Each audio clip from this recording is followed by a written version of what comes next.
Իմ այդ հարցաքննությունը տևել է, ես ասեմ, կես ժամից 15 րոպե, 3 ժամ։ Գործարար Սամվել Կարապետյանի խոսքերը վերլուծելու մասնագիտական կարծիք տալու համար բանասիրական գիտությունների թեկնածու դոցենտ Նարինե Դիլբարյանին կանչել են քննչական։ Ինձ հետաքրքրում են, թե ինձ ուղղորդել են,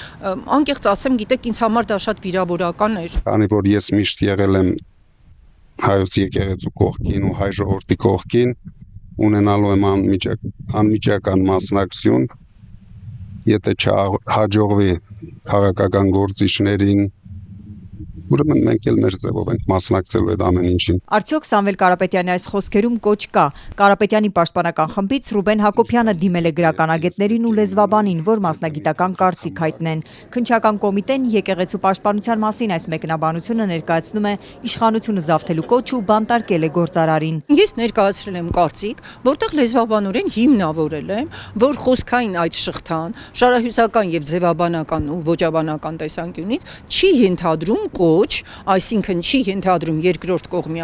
արկայություն, որը կդիմի ինչ-որ գործողությունների, ինչը հետագայում մեղսագրվել է իրեն։ Լեզվաբան Նարինե Դիլբարյանը կարծել է, թե Կարապետյանի գործը քննող 53 հոգանոց խմբին հետաքրքրում է, թե ինքը որ հեղինակների ու գիտնականների աշխատանքներից է օգտվել մասնագիտական եզրակացությունը գրելիս։ Արդյոք օբյեկտիվ է ու դոցենտ Դիլբարյանը ցանկը կազմած ներկայացել է քննչական։ Կարծիքի բովանդակության հատվածն ասում է րոպեներ է տևել, ժամերը քննիչները նվիրել են բոլորովին ուրիշ բանի։ Բաղադրիչ է, որը կարող էր ենթադրենք հետաքրքրել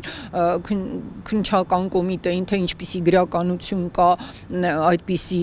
վերլուծությունների համար, չափազանց փոքր էր։ Մնացածը վերաբերում այնպիսի հարցեր էին, որի միջոցով քեզ փորձում էին, չգիտեմ, համոզել կամ որ դու թերի կարծիք ես տվել, կամ քեզ վրա ճնշում է գործադրվել։ Լեզվաբանին փորձել են համոզել, որ այդ կարծիքը ուղղորդված է գրել։ Նախաքննական գաղտնիքի պարտադրանքով Նարինե Դիլբարյանը հիմա ավելի մանրամասն չի կարող պատմել։ Իմ ամբողջ կյանքում պաշտպանել եմ օրենքը, իրավունքը եւ մարդկանց։ Ու ծիծաղելի էր էլի, երբ ինձ ուզում էին համոզեին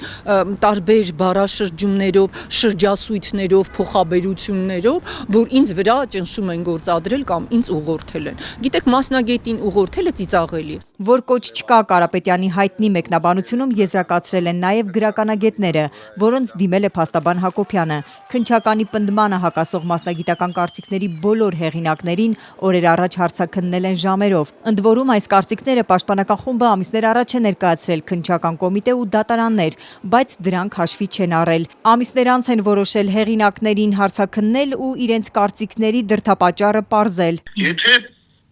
իրանք կասկածի տակ են առնում, կարող էին այլ մասնագետների հարցում իրենք ուղարկել կամ փորձաքննություն նշանակել, այսինքն թիրախավորել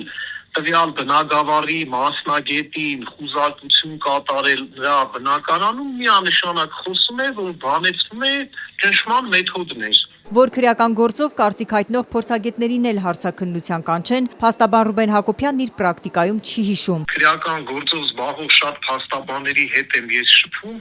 որևէ մեկից դեռևս չեմ լսել, որ իրենք լսել են, որ այդպիսի դեպք եղել է։ Քննչականին հակասող կարծիք է գրել նաև գրականագետ Վանո Եղիազարյանը։ Նրան միայն հարցաքննելով չեն բավարարվել։ Քննիչները տունն են խուզարկել, համակարգիչն ու հեռախոսը արգրավել ու զննել։ Վանո Եղիազարյանն Ազատությանն ասաց, նախաքննության փուլում խոսել չի ցանկանում։ Առայժմ այս կարճ գրառումն է իր էջում։ Խուզարկված փորձագետը ես էի, նողկանք զգացի այդ ամենից։ Միաժամանակ ծիծաղելի էր քննչականի այդ արարքը։ Հոգեբանական կներեք, ակներև ճնշում է, որ մի արա քեզ չենք կանչի, կանես կկանչենք, կգանք կվերցնենք ինչ պիտի լինի մեր հեռախոսներում, իսեր ասո։ Երևանի պետական համալսարանի հայոց լեզվի պատմության ու ընդհանուր լեզվաբանության ամբիոնի դոցենտ Դիլբարյանն առաջին անգամը չէ, որ որևէ քրեական գործով մասնագիտական կարծիք է հայտնում, բայց առաջին անգամն է, որ դրա համար քննչական են կանչում։ Վստահ է, իրենց թիրախավորել են ճնշելու նպատակով։ Այնքան բան եմ տեսել ես իմ կյանքում։ Հոկտեմբերի 27-ն եմ տեսել, վերջերս դեկտեմբերի 18-ին ականատես եղա, որ աքացիներով դուրը ջարդ։ Չէ, ինձ դժվար է, այո, մայրաթորի դուրն էին ջարդում ու լուտանքներ էին տեղում ու ոստիկանները իրենց ոչի բան չէին ու որևէ մեկի հանդեպ գործ չի հարուցվել։ Չէ, ինձ դժվար է ճնշել, բայց այդ գիտեք ուրիշներին կճնշեն։ Ինչու են քննիչները կարծիք հայտնողներին հասել, ինչ են փնտրել լեզվաբանի տանը։ Քննչական կոմիտեից հրաժարվում են մանրամասնել, Ազատությանը հայտնել են, թե այդ գործողությունները քրեական վարույթի շրջանակում են։